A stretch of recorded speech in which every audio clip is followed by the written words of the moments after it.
Welcome back to Tech Garage, presented by RockAuto.com. Well, it's Garage Ed time, and boy, we got a good one for you today. We actually got a science experiment going on. It's all about the brake fluid.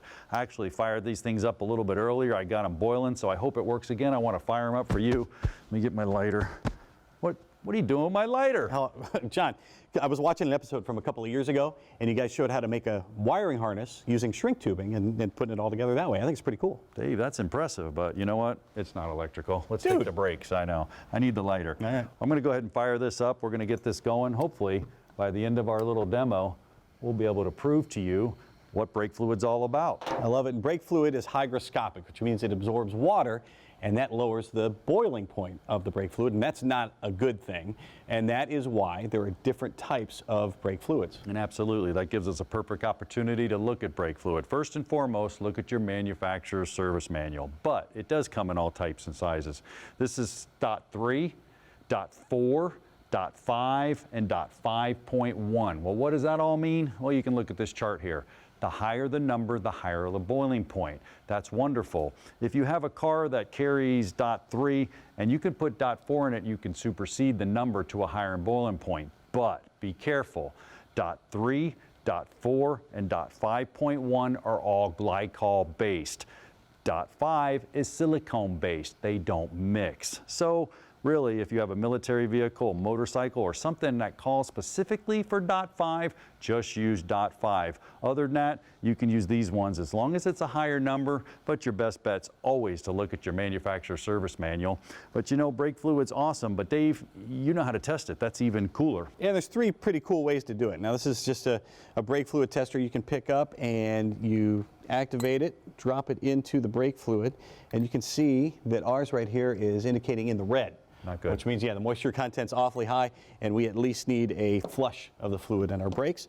I like this one. This is kind of neat. It reminds me of a kaleidoscope. When you're a kid, you can take a drop of the brake fluid and put it on this refractometer right on the lens there, and you close this, hold it up to the light, just like your kaleidoscope, and it can indicate the amount of moisture that is in the brake fluid. And this thing's not even registering for glycol, which means we're pretty much all water in this case. And again, you need a brake job. And this one's a little more simple. This is some test strips you can pick up, and we're going to drop this into our brake fluid, swish it around just a little bit.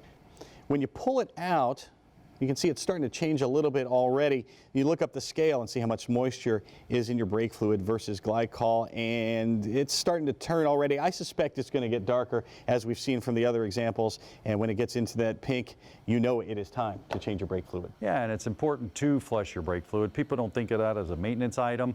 You get a condition called brake fade. What happens is it boils, like ours is boiling here. We'll get to this in a second. And then the pedal, air's compressible and liquid's not. So you start getting that spongy pedal. So Dave, that's an incredible test, but flushing your brake fluid, that's a maintenance item as well. But I'll tell you what, I blinded you with science, didn't I? Science! Woo, take a look at this. So this one's actually .3. And this one's .5.1. Now, it's not a control, we're not rocket scientists, but we've been boiling it for a little while, and you can see this one's going crazy. The .3, this one's been sitting open for a while. We got a lot of water content in it.